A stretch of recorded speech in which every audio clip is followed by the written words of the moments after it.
In the mid-1950s, a new series of U.S. fighter aircraft would change the way we think of air forces forever. Designed to carry the latest technology, have greater speed, farther reaching range, reach higher altitudes, and touch things we could only reach in our dreams. Designed to carry everything from napalm to the latest of nuclear weapons. These planes will become the Century Series.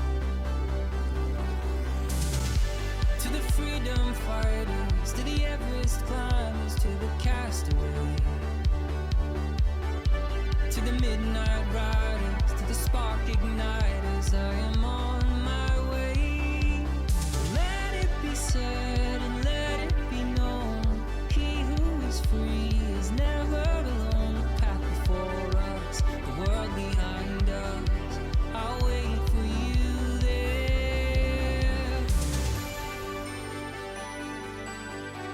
I am on my way.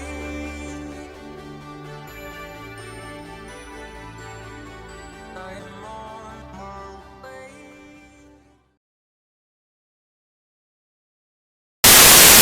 Rate, but the thud came from the noise the airplane made when it hit the ground when it crashed.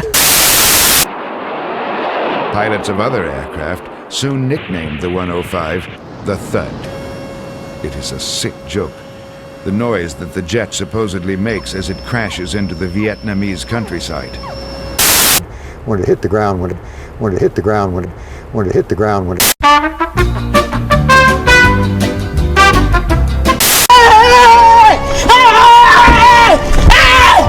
Why are you running? Why are you running? But it's a lucky thing I had my pieces. Your pieces? My guns. Oh.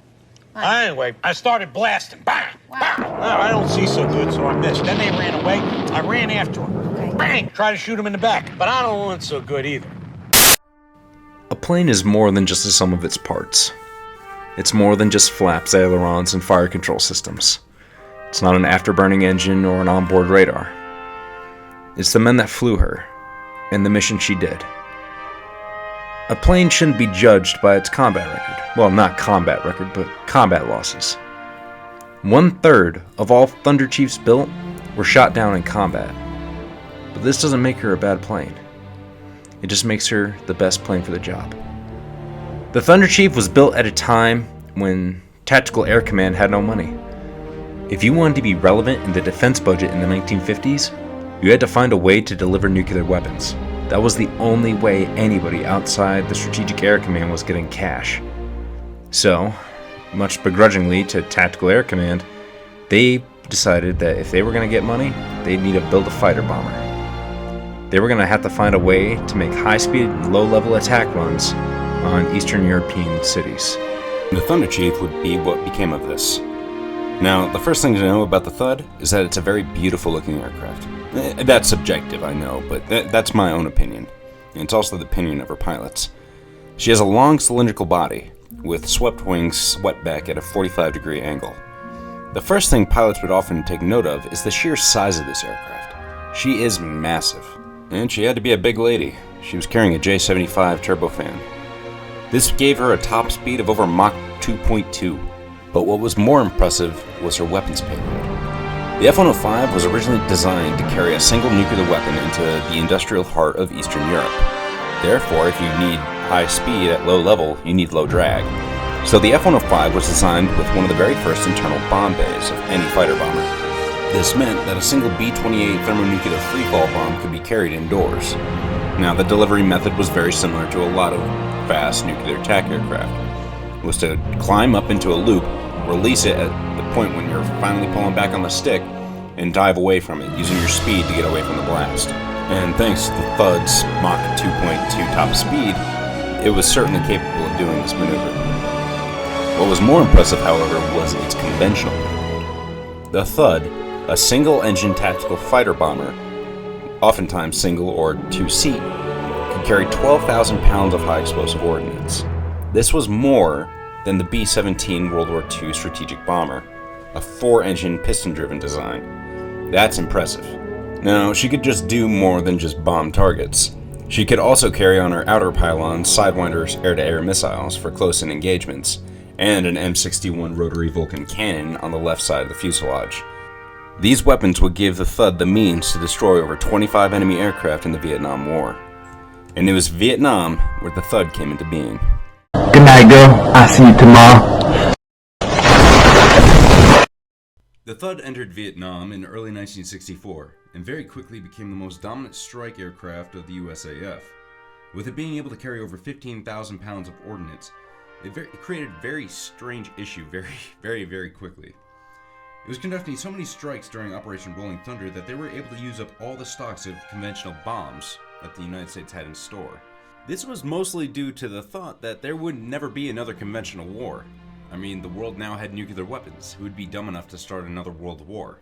So, in that thought process, why would we need the manufacturing base to keep making conventional bombs? So, the very extremely active manufacturing base that the United States had set up for ordnance and weapons had been quickly shut down after World War II.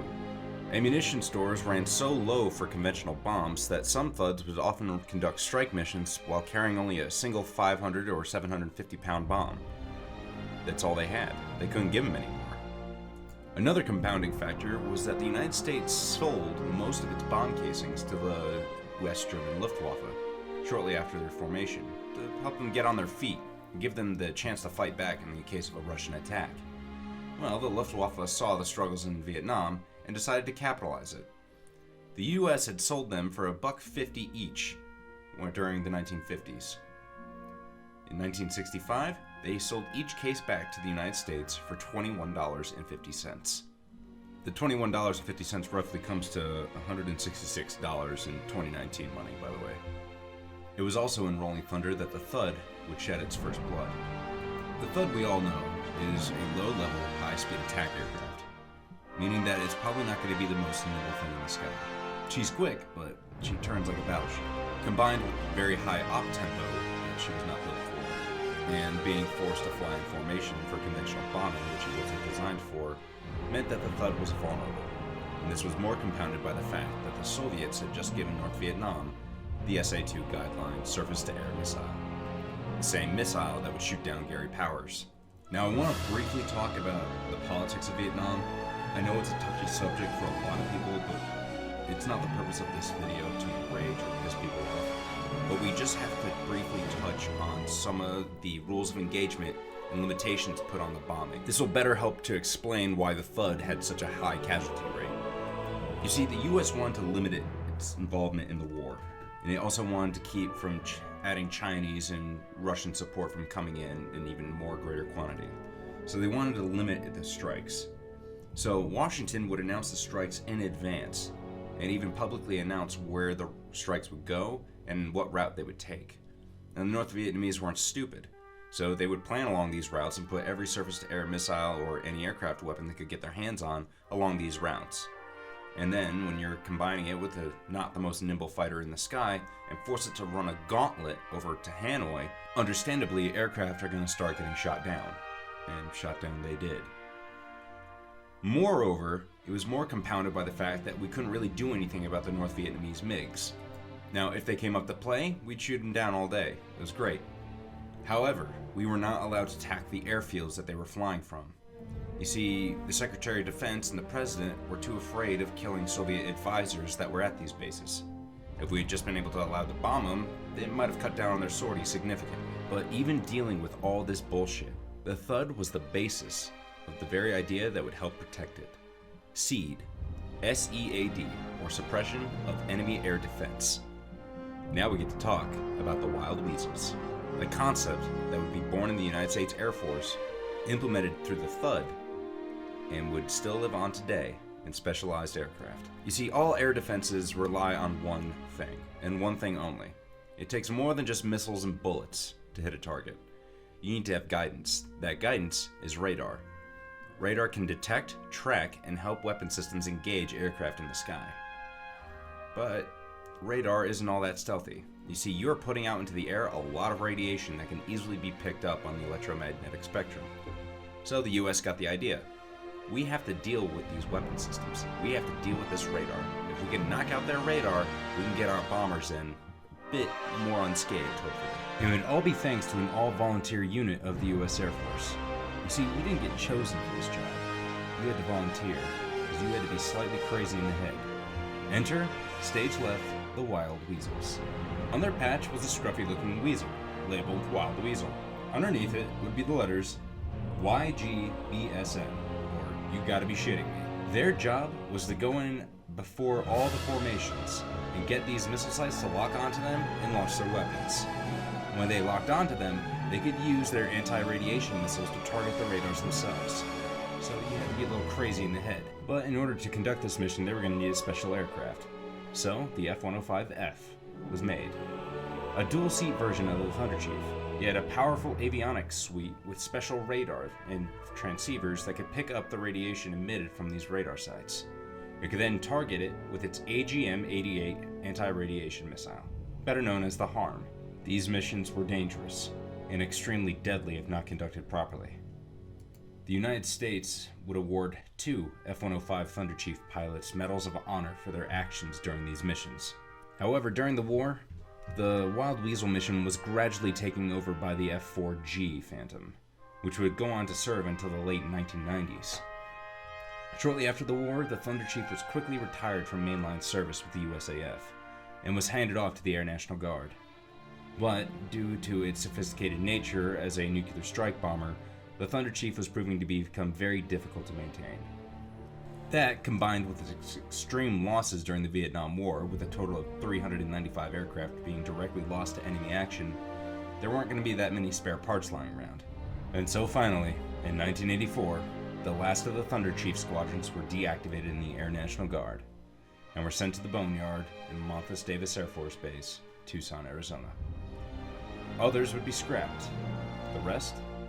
Well, a lot of Thunder Chiefs survive today, mostly in museums. Their history today is still preserved, and their sacrifice for pilots has not been forgotten. That's all I have for this episode of the Century series. I'm sorry it took me so long to update. I know it's been like 3 or 4 weeks since the Starfighter video came out, but work in the Army is just absolutely nuts, so I don't have that much free time to get around to doing these episodes.